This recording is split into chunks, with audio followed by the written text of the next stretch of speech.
Hi everyone! I am here today with my fifth and final video in my Black Friday series. This series was intended to take you from Black Friday to Cyber Monday, talking a lot about the psychology of shopping and essentially how to only buy what you truly need and what you truly want. In this last video of the series, I'm going to talk about a concept that I loved from Your Money or Your Life. This is the concept of the fulfillment curve. So let's just jump right to the whiteboard and see what this is. This is a classic two-axis chart. The y-axis is your level of fulfillment, and the x-axis is the amount of money you spend. The curve starts out at a level of low fulfillment and low dollars spent. This is probably around the time that you start making a little bit of money and you start spending money on basic necessities. We get up to a point where we have everything we need for survival. As we earn more money, we can buy a few more things that may make our life more comfortable. We get to a point where we reach comfort. We're spending more money at this point, but we feel more fulfilled. We continue to make more money, maybe we have more savings, we have more disposable income as we advance in our careers, and we get to a point where perhaps we're starting to buy some luxuries. Luxuries can mean a variety of different things. For some people, a luxury could be a Chanel bag. For other people, a luxury could be a fancy drink from Starbucks. Whatever luxury means to you, we reach this point where we're spending more money, but we're still receiving more fulfillment. You guys can probably guess by now that this is an inverted U-curve. We have reached our maximum level of fulfillment. And the more money we spend from this point, your level of fulfillment actually decreases. This part of the curve where you're spending more money but deriving less fulfillment is called overconsumption.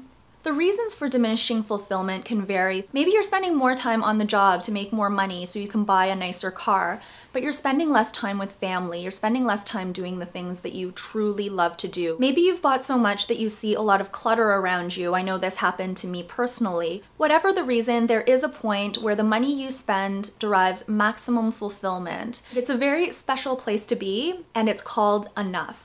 This is where you have exactly what you need to be the most fulfilled and you're not overspending, which is an added bonus. When I was working full-time and I had a lot of disposable income, I found I was doing this over and over again with multiple categories. At first, I was spending a lot on fashion, clothing, shoes, handbags.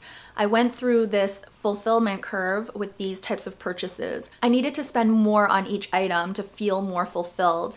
And then at some point, I had too much. But then I moved on to the next category of goods. I started buying camera gear. This was before YouTube when I was very much into photography. My husband and I amassed a ton of camera gear, which has served us well, but we spent a lot of money on this category of goods. Once we had enough camera gear, I moved on to beauty boxes.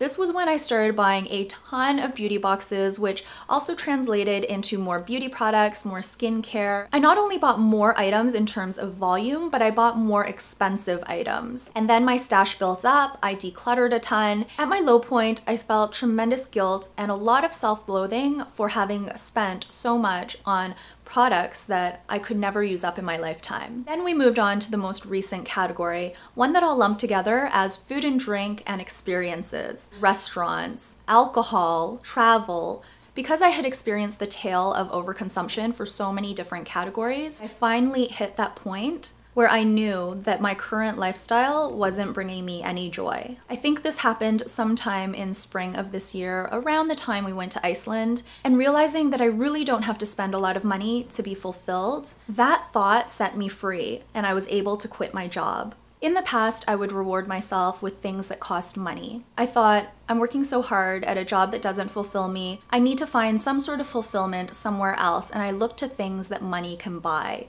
I looked to all of those different categories of purchases that I mentioned before, from fashion leading all the way up to experiences. But now I reward myself with time, leisure time. I no longer buy myself treats to make myself happy.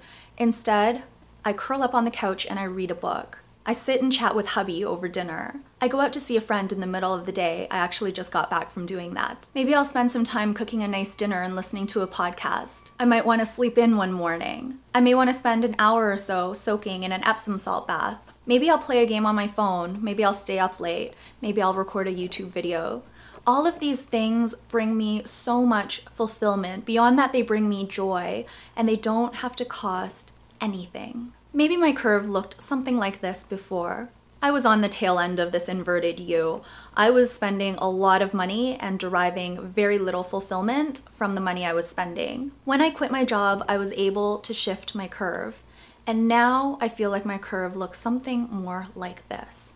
I'm not saying I'm not grateful for all of the basic necessities I have. I live a very comfortable life, and I'm grateful for that. Finding that point of just enough, just the right amount of spending, is incredibly liberating. With that being said, that is going to be it for this series. If you're joining me today in my journaling or thoughtfulness prompt, I wanted to focus on who are the people in our lives we cannot get enough of. Of course, I don't mean you have to see this person every day, but who are the people in your life where you feel fulfilled every single time you see them? And what is it about that person that you love so much? I'm also going to ask one last time in this video, what is the best thing that happened to you today? Yesterday, my husband and I spent a very relaxing Sunday in the condo. We watched Netflix pretty much all day, and I'm not really the type of person who can sit on the couch for an extended period of time and watch TV, but I did it yesterday, and you know what? It felt really, really good. We've been watching a show called The Final Table. You guys have probably heard of it because I know a lot of you are foodies. I really enjoyed the show, and we almost got to the end. We'll probably finish watching it tonight. Thank you guys so much for your time and attention in watching this video as well as any of my other videos.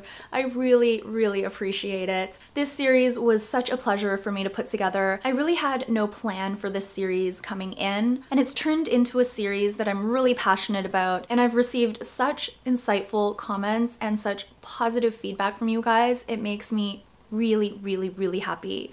So thank you so much for watching. If you have any requests for upcoming videos, please leave them in the comment section down below. I will see you very soon in another video. Until then, please take care and bye for now.